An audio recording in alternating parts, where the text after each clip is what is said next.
नमस्कार दोस्तों, क्या आप भी हर वक्त परेशान रहते हैं और पुरानी बातों के बारे में सोचते रहते हैं?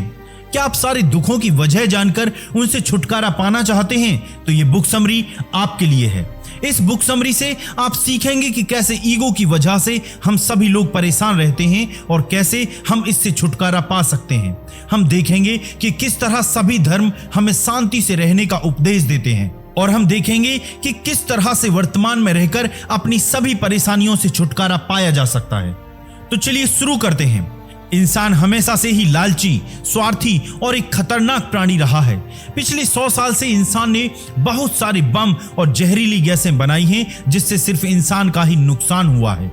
आज के इस दौर में इंसान और भी खतरनाक और लालची होते जा रहे हैं।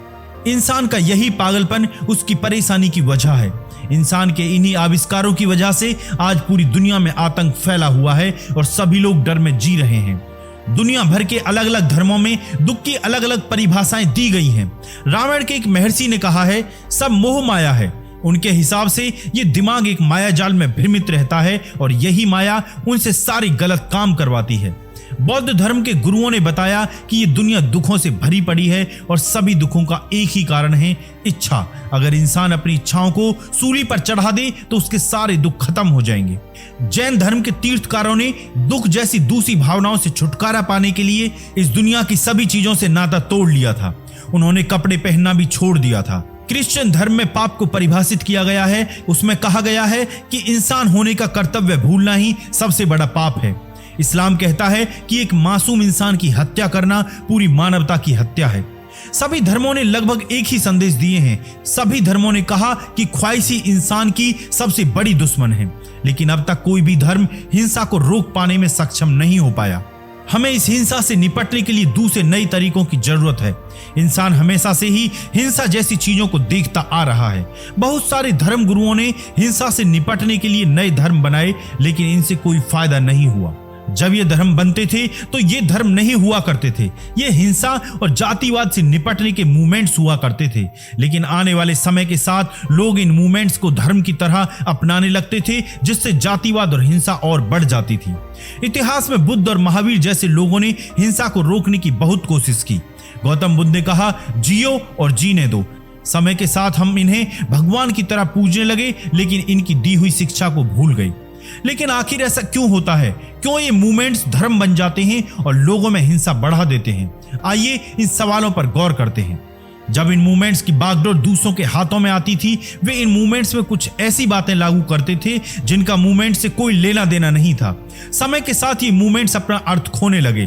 पुराने जमाने के राजा या दूसरे शक्तिशाली लोग इन मूवमेंट्स को दबा देते थे, इसलिए वे इन मूवमेंट्स को शुरू करने वाले लोगों को मार देते थे और ये मूवमेंट्स वहीं बंद हो जाते थे। जैसे जैसे हम तरक्की की ओर बढ़ रहे हैं, वैसे वैसे ही हिंसा बढ़ती जा रही है। जिन धर्मों ने हमें भाईचारे से रहने का उपदेश दिया, आज उन्हीं के नाम पर दंगे हो रहे हैं। धर्म हिंसा से निपटने में नाकामयाब हो रहा है।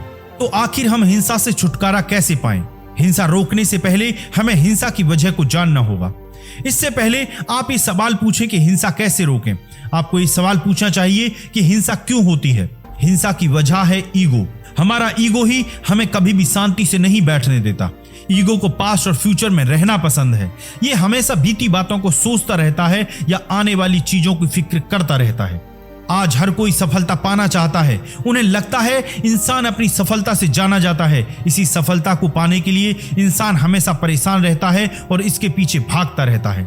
इस तरह हम कह सकते हैं कि अगर आप परेशान हैं तो इसकी वजह है आपका ईगो, और अगर आपको अपनी परेशानी से छुटकारा पाना है तो आपको अपने ईगो से छुटकारा पाना होगा। ईगो से छुटकारा पाना कोई आसान काम नहीं है, लेकिन ईगो ही आपका दोषी है। पुरानी यादें और भविष्य की चिंताओं को लेकर आपकी परेशानियां बढ़ती जाती हैं। आज अक्सर हमारा आमना सामना ऐसे लोगों से होता है जो हमेशा ही परेशान रहते हैं।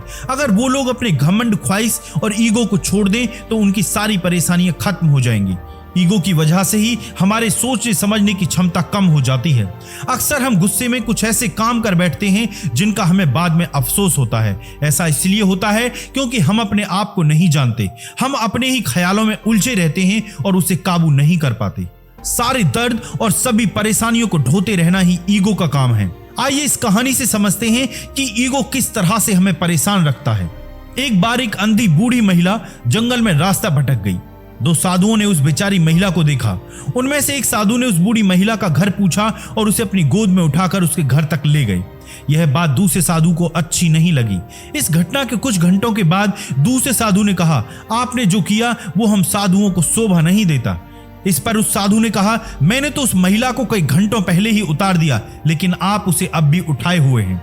तो इस तरह ही ईगो आपको कभी भी वर्तमान में नहीं रहने देती। यह आपके दिमाग को हमेशा पुरानी बातों को सोचने पर मजबूर करता है और जिससे आपकी बेचैनी, उत्सुकता और परेशानी बढ़ती रहती है।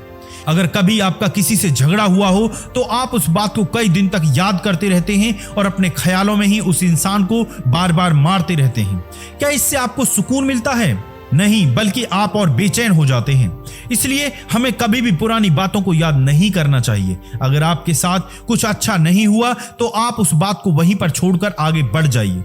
अगर आप संतुष्टि पाना चाहते हैं तो आपको अपनी जिंदगी का असली मकसद जानना होगा। जरा इस सवाल पर गौर करें, आपकी जिंदगी का असली मकसद क्या है? क्या आप दुनिया के सबसे अमीर आदमी बनना चाहते हैं? इसका मतलब आप चाहते हैं कि आपसे अमीर कोई ना हो।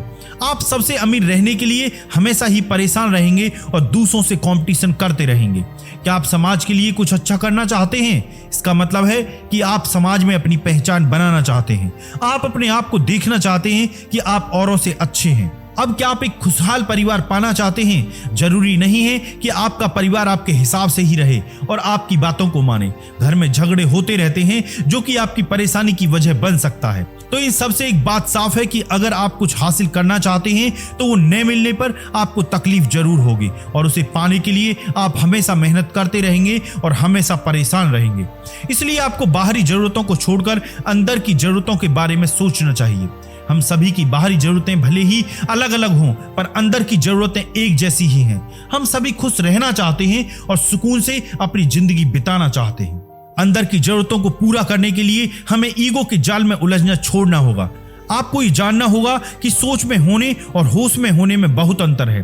अगर आप होश में हैं तो आप वर्तमान में रहेंगे, लेकिन अगर आप सोच में हैं तो आप या तो भविष्य के बारे में सोच रहे होंगे या फिर भूतकाल के बारे में। आपके पास जो भी है आप उसे स्वीकार कीजिए और इस पल का पूरा आनंद उठाइए। हर कोई चाहता है कि वो रोज की परेशानियों को किसी बक्से में बंद करके ताला मार दे, लेकिन सिर्फ कुछ लोग ही ऐसा कर पाते हैं। आइए देखें कि आप किस तरह से अपनी परेशानियों से छुटकारा पा सकते हैं। सबसे पहले तो आपको वर्तमान में रहना सीखना होगा। अगर आप वर्तमान में रहते हैं तो आप अपने आप ही खुश रहेंगे। वर्तमान में रहने का मतलब है कि आपके पास जो कुछ भी है उसे स्वीकार कीजिए। अगर आप हमेशा किसी चीज की शिकायत करते रहेंगे तो आप हमेशा ही कुछ न कुछ पाने के लिए परेशान रहेंगे और वर्तमान में नहीं जी पाएंगे। दोस्तों, आपको जिस भी चीज में खुशी मिलती है आप वो कीजिए, भले ही वो दूसरों के हिसाब से मजेदार न हो। आप अपने आप को हर माहौल का आनंद लेने के लायक बनाइए जिससे आप हमेशा खुश रह सकें।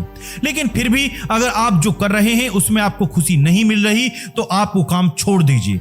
आप हमेशा अपने आप को होश में रखिए। चिंता होना आम बात है, मगर आपको बस उस चिंता को बगल में रखकर वर्तमान पर फोकस करना होगा। आप जितना ज्यादा वर्तमान में रहेंगे आपके स्वीकार करने की क्षमता उतनी ही बढ़ जाएगी।